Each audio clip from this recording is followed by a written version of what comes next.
Voilà, notre invité est bien en place. Il s'agit de Xavier Diatta. Bonsoir. Bonsoir, Nefatou. Alors, ce soir, face aux Sénégalais, on a l'impression, vous l'avez dit, hein, les frontières semblent être fermées pour vous, en tout cas pour votre structure. Il s'agit d'un avion médicalisé qui tarde à décoller faute de kérosène. À qui la faute finalement? À qui la faute, c'est la grande question. À nous-mêmes, parce qu'il faudrait que nous commencions à nous-mêmes, parce que peut-être qu'on n'a pas suffisamment communiqué sur la question. Parce que cet avion, c'était un élan de solidarité nationale qu'on voulait mettre, parce que cet avion, il est là pour tout le monde. Et c'est un avion qui fait des évacuations gratuites. Donc, de tout temps, on a voulu justement axer nos efforts sur l'élan de solidarité nationale, c'est-à-dire que c'est des souscriptions volontaires ou des sociétés qui veulent bien nous parrainer.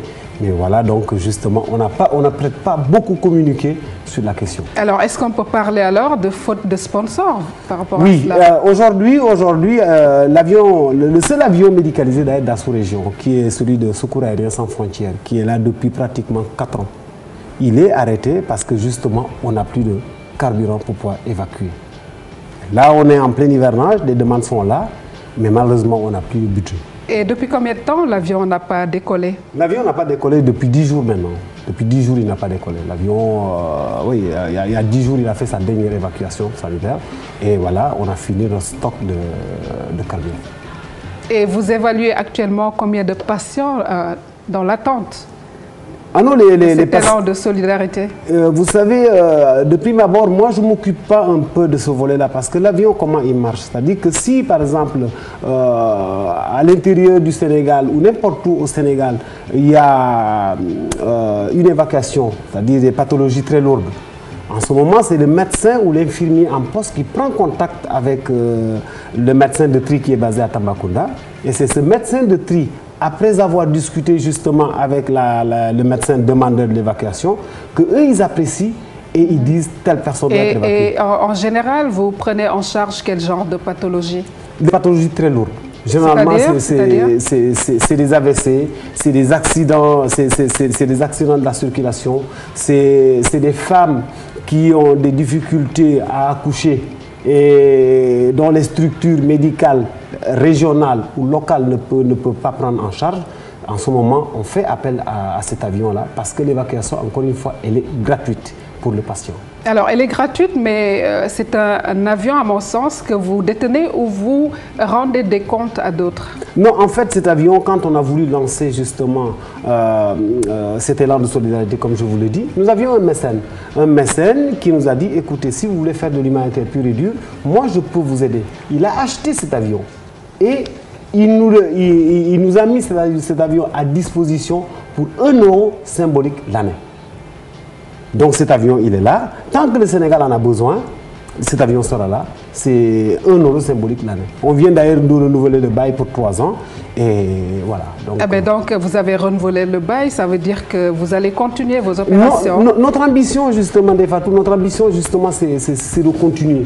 Parce que, vous savez, traîner un malade de Ziguinchor en passant par le bac de Balengor, l'amener jusqu'à Dakar avec une ambulance, presque 12 à 14 heures de voiture, c'est énorme.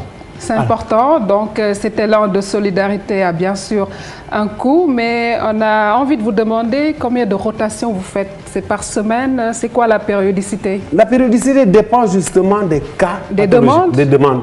Mais les demandes, on en a toujours. Les demandes, le médecin de tri, chaque fois que je fais un briefing avec lui, il me dit les demandes, j'en ai. Mais il appartient à lui de sérier justement les évacuations qui en valent le coup. Parce que vous savez, l'État a fait de gros efforts en matière de santé publique. Il y a eu pas mal de cas de santé. Donc, ce n'est pas parce que vous êtes atteint d'un panarie que vous allez demander à être évacué à Dakar, quel que soit votre rang. Cet avion, il est là justement quand la structure locale ne peut pas prendre en charge le malade. C'est en ce moment qu'on fait appel à Aviation Sans Frontières, Secours Aérien Sans Frontières, et Secours Aérien Sans Frontières amène le malade jusqu'à Dakar. Et à quel moment vous êtes tenu de vous dire, bon, on arrête, on rend l'avion médicalisé? Là, actuellement, je suis dans la réflexion. Parce qu'un avion quand même qui ne vole pas, ça coûte beaucoup d'argent. Ça coûte beaucoup d'argent. Si cet avion-là venait à rester au tapis pendant à peu près quelque chose comme 2 mois, il va falloir que je rende au propriétaire. Parce que je n'aurai plus le financement pour pouvoir relever cet avion pour qu'il puisse être dans les dispositions de vol. Alors, Xavier Diatta, je rappelle que vous êtes le secrétaire exécutif donc, de Secours Aérien Sans Frontières. Aujourd'hui, que peut-on retenir? C'est un cri de cœur, une sensibilisation? C'est un cri de cœur que je lance. Cet avion, il est là pour tous les Sénégalais, quel que soit le rang du Sénégalais. Vous savez, il arrive des moments où les gens me disent mais oui, mais qu'est-ce que, par exemple, le ministre de la Santé a fait? Non, mais je me dis que cet avion, il est là pour tout le monde. Et donc, nous, personnellement, on demande, c'est-à-dire les gens qui nous aident, on ne leur demande pas de l'argent. Il suffit juste, si on a des sponsors, des gens qui veulent nous aider, qui nous achètent juste le carburant, qui nous donnent les bons, et nous allons prendre ces bons-là. Alors, merci Xavier Diatta. Je rappelle que vous êtes le secrétaire exécutif de Secours Aérien Sans Frontières et que l'avion médicalisé est toujours parqué à Tambacounda. Il est toujours à Tambacounda. Pendant que des patients attendent votre œuvre de bienfaisance. Voilà, mesdames, messieurs, donc à bon entendeur, salut. Merci d'avoir suivi ce 20h réalisé par Daniel Diouf, à la technique, bien sûr, Pierre Da Silva. Merci à tous ceux qui nous suivent à travers le monde. Deweneti et bon Ramadan.